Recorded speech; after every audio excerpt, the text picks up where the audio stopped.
Assalamualaikum warahmatullahi wabarakatuh. Balik lagi di channel Cerita Sastren. Bagaimana kabar kawan-kawan semua? Semoga sehat selalu dan selalu dalam lindungan Allah Subhanahu wa taala.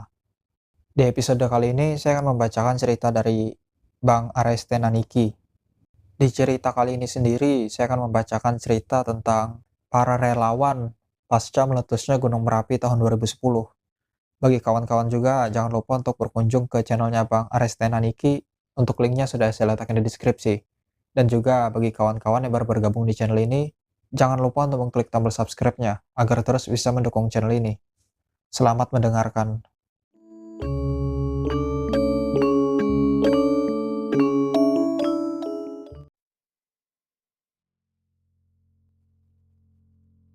Hari ini saya duduk di posko utama BNPB Pakem Sleman Daerah Istimewa Yogyakarta sambil mengingat kejadian yang memilukan 10 tahun yang lalu yang menimpa warga sekitar lereng Merapi. Begitu pula mengingat tentang perjuangan para relawan. Sungguh tak disangka semua relawan dari manapun tergerak hatinya untuk bersinergi membantu para warga. Sungguh mulia hati mereka. Tepatnya, saya duduk sambil memandang gunung dan indah ini sambil ngopi. Bersama para tim SAR, TNI, Polri, relawan yang sedang bertugas di sini karena kondisi Gunung Merapi yang sedang meningkat sejak bulan lalu. Cerita ini tidak bermaksud untuk menguak luka dan duka warga kawasan lereng Gunung Merapi lainnya, ataupun juga tidak didedikasikan untuk menghormati para pelaku operasi evakuasi semata, ataupun hanya melihat sebelah mata terhadap upaya-upaya yang telah dilakukan oleh berbagai pihak dalam proses operasi evakuasi. Namun, cerita ini diharapkan dapat menjadi bagian yang melengkapi pelajaran yang didapatkan dari peristiwa erupsi Merapi 2010. Sehingga ke depan dapat dijadikan penanda dalam upaya memperbaiki pelaksanaan sebuah operasi evakuasi warga lereng Gunung Merapi secara terus-menerus seperti hari ini, tepat 10 tahun pasca erupsi. Cerita ini hanyalah sebutir pasir dari pantai tujuan yang hendak dicapai, yaitu keselamatan warga lereng Gunung Merapi beserta kekayaan yang dimilikinya.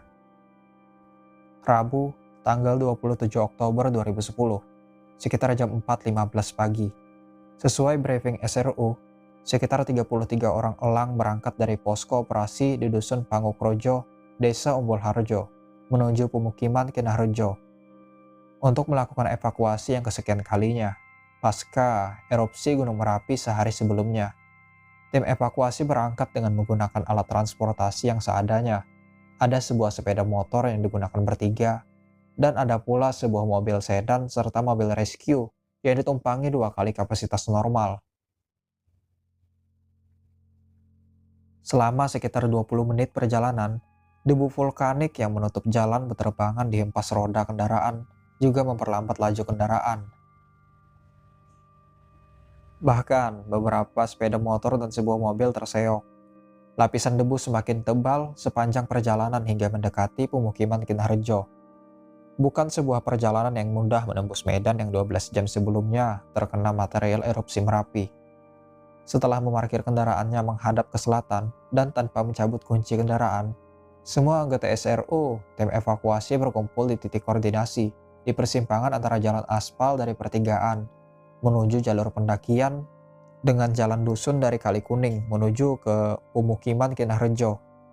Briefing akhir dan checking akhir peralatan dilakukan oleh Elang 1 dan Elang 2 selaku komandan operasi, dan diakhiri pesan untuk berhati-hati karena area pemukiman masih diselimuti material erupsi dan kondisi rumah warga yang rentan runtuh.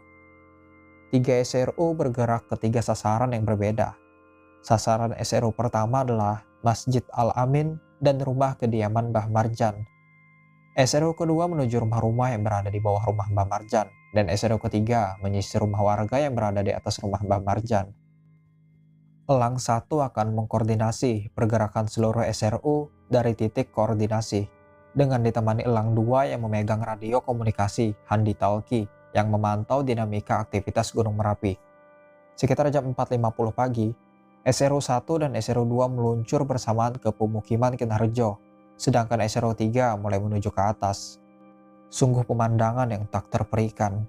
menyaksikan kondisi pemukiman yang menjadi tempat favorit bagi pecinta alam Yogyakarta tersebut. Sebagian besar bangunan rumah dan pepohonan yang berada di sekitarnya rubuh dan diselimuti debu vulkanis. Para elang harus ekstra hati-hati melewati rerumbuhan pepohonan.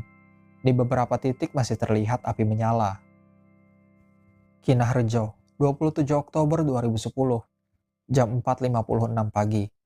Tak berapa lama Esero 1 menemukan sebuah jenazah di bawah kediaman Lik Udi. Jenazah segera dimasukkan dalam kantong jenazah yang sudah disiapkan setelah teridentifikasi sebagai salah satu keluarga Lik Udi.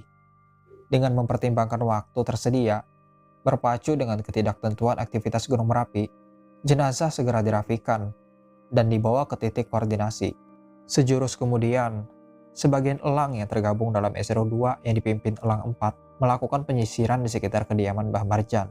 Sedangkan sebagian elang lainnya melakukan penyisiran di Masjid Al-Amin yang masih tegak berdiri, namun sebagian gentengnya sudah rusak. Elang 4 segera menuju gandok rumah Mbah Marjan. Gandok adalah ruang penghubung yang biasanya terdapat di rumah masyarakat Jawa tradisional. Di rumah Mbah Marjan, gandok menghubungkan ruang tamu dan dapur keluarga. Dan benar, Mbah Marjan ditemukan di gandok dalam keadaan sudah meninggal dengan posisi sujud menghadap ke selatan. Jam menunjukkan sekitar pukul 5 lebih sedikit. Seketika kalimat tauhid pun menggema di bekas ruangan berukuran sekitar 3 meter kali 4 meter tersebut. Identifikasi segera dilakukan, mulai dari pakaian berupa baju batik dan sarung, hingga ciri-ciri fisik Mbah Marjan. Positif Mbah Marjan. Kondisi fisik Mbah Marjan relatif masih bagus dan mudah dikenali. Bahkan tidak ada luka bakar seperti layaknya jenazah lainnya yang terkena material erupsi. Dipimpin elang 4, evakuasi segera dilakukan dengan menyingkirkan batang pohon berdiameter sekitar 30 cm dan puing-puing reruntuhan dinding sisi utara rumah beliau serta perabotan rumah tangga. Jenazah kemudian dimasukkan dalam kantung jenazah yang sudah disediakan dan segera dibawa keluar dengan diiringi alunan kalimat tauhid tim evakuasi. Jenazah Mbah Marjan dan jenazah beberapa warga Kinarjo yang ditemukan segera dibawa ke titik koordinasi. Keindahan matahari yang mulai menampakkan diri dengan semburat warna merahnya tak mampu menggantikan pemandangan Kinarjo pagi itu. Pagi yang biasanya indah dan ketenangan alam khas Kinarjo sama sekali sirna dan tergantikan dengan pemandangan yang luar biasa bagi nalar manusia. Terlihat elang 5 terduduk dan mencoba menahan air mata melihat Kinarjo pagi itu. Tak berapa lama, elang 6 mendatangi dan menghampiri, merangkul kemudian mengangkat tubuh elang 5 yang terduduk tak berdaya. Beberapa kata meluncur dari elang 6 yang ditujukan kepada elang 5. Elang 5 kemudian bangkit dan bersama elang 6 segera menyusul elang-elang lainnya menuju titik koordinasi. Kinarjo 27 Oktober 2010, jam 5.12 pagi.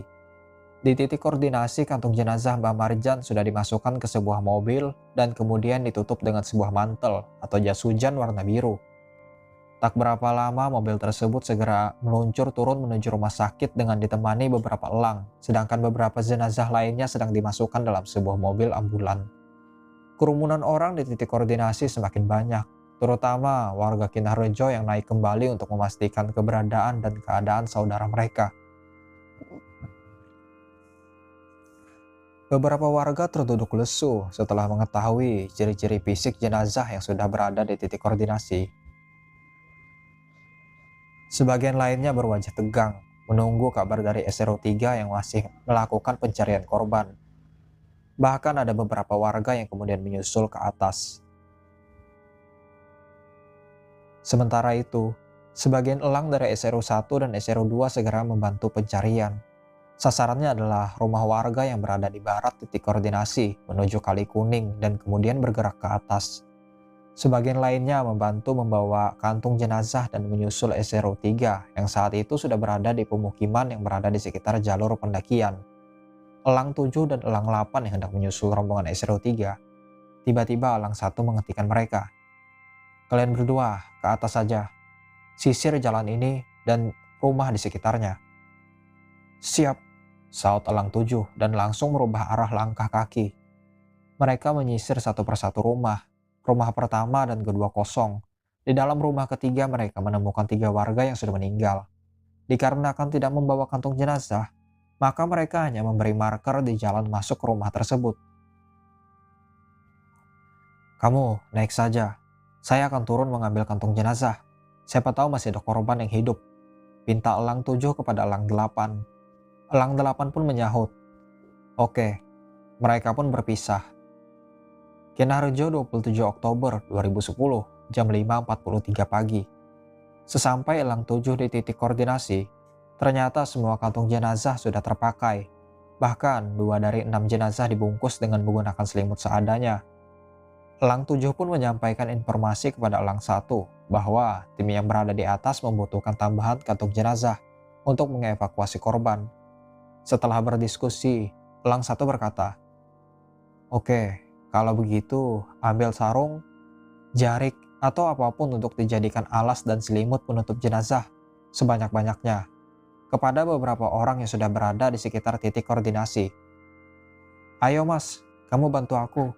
Keluarkan jenazah ini, dan kantungnya bisa kamu bawa ke atas," ucap Elang 1 kepada Elang 7.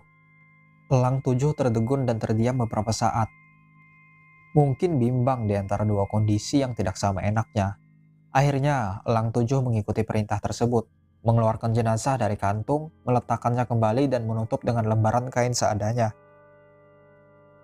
Elang 7 kembali menyusul ke atas dengan membawa 3 kantung jenazah dan mengajak 2 elang lainnya. Di perjalanan, Elang 7 beriringan dengan seseorang yang tampaknya warga dusun Kinarjo. Elang 7 pun memberanikan diri bertanya, "Rumah Anda di mana, Mas?" "Di atas, Mas," kata orang tersebut. "Lah, Anda mau ngapain?" sergah Elang 7. "Mencari orang tua saya, Mas," tukas orang tersebut. Elang 7 memutuskan untuk menyerahkan kantung jenazah kepada 2 elang lainnya dan menyertai orang tersebut naik ke atas.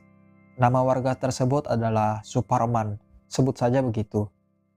Setelah berjalan kira-kira 5 menit, tiba-tiba Mas Suparman berlari tergesa-gesa. Ternyata dirinya melihat 3 kantung jenazah yang diletakkan berjejer di ujung pandangan mata Elang 7. "Mas, ini siapa saja? Orang mana saja?" cecar Mas Suparman seketika kepada salah satu elang yang berada di lokasi. Belum sempat dijawab, Mas Suparman segera membuka kantong jenazah. Seketika dirinya terduduk lemas. "Mas, ini orang tua saya," ucapnya sambil menoleh ke Elang 7. Air mata Mas Suparman pun tumpah. Elang 7 menghampiri dan duduk di sebelahnya.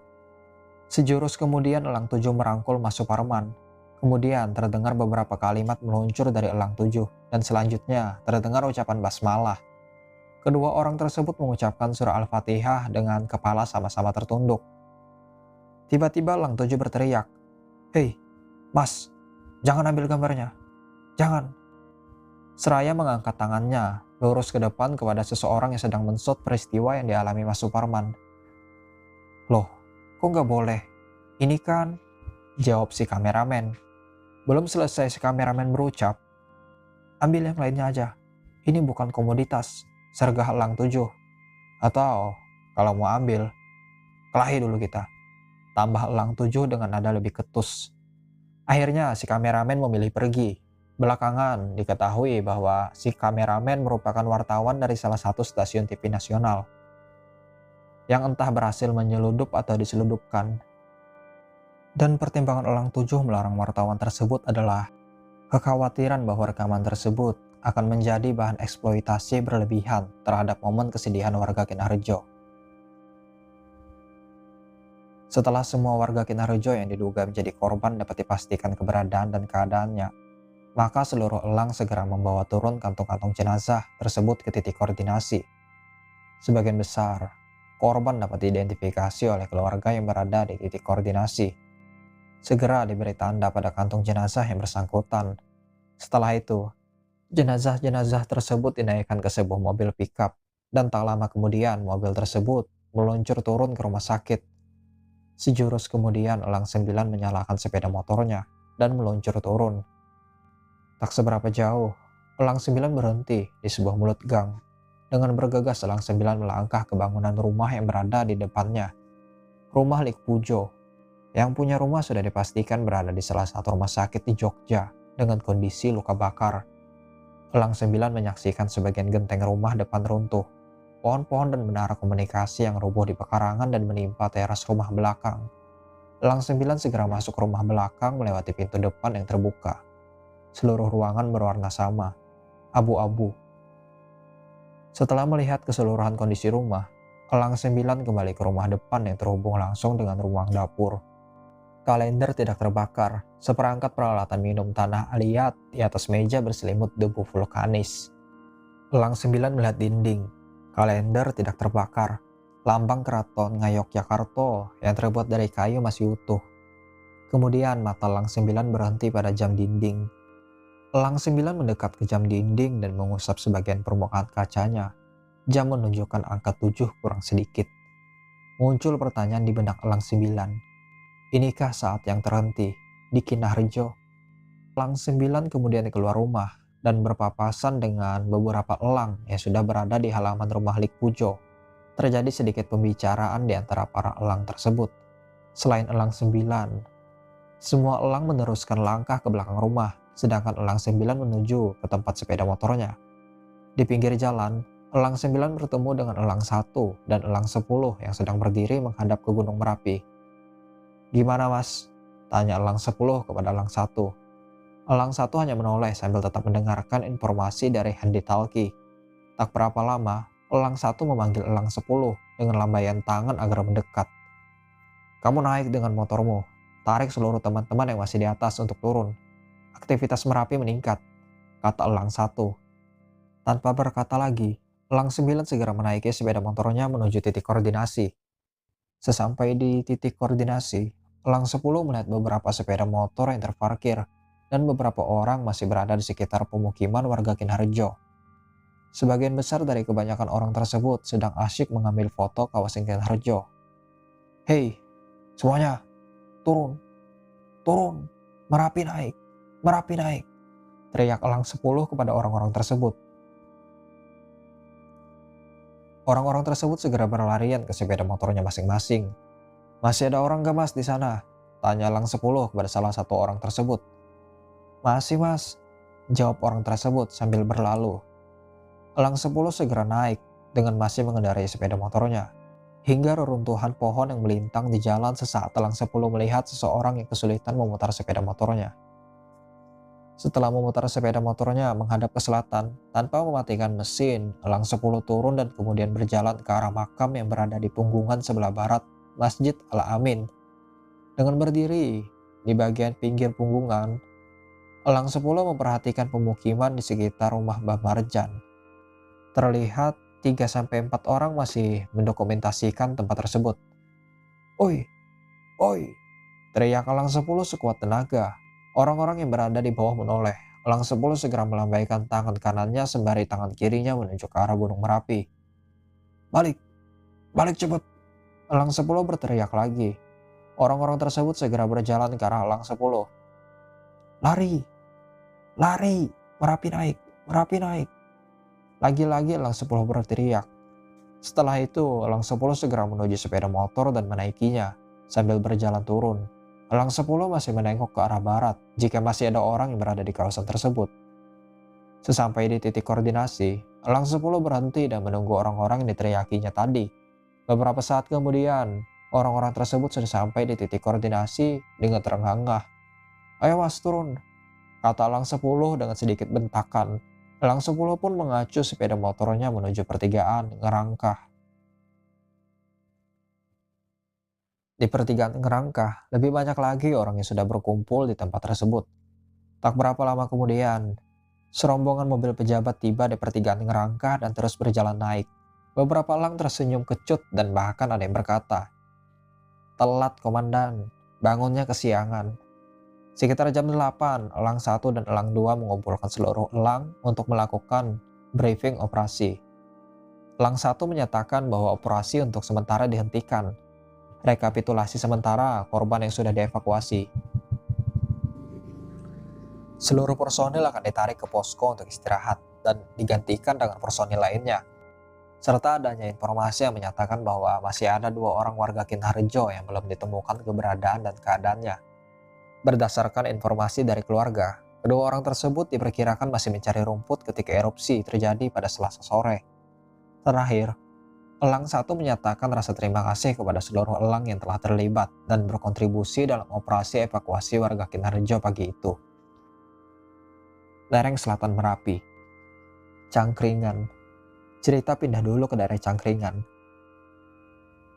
Dan mungkin cerita di daerah Cangkringan akan saya tampilkan di video selanjutnya. Jadi sekian dulu di video kali ini. Terima kasih telah menyaksikan video kali ini. Jangan lupa untuk klik tombol subscribe-nya agar terus bisa mendukung channel ini. Dan juga saksikan video selanjutnya agar bisa mengetahui apa yang terjadi setelah ini. Terima kasih.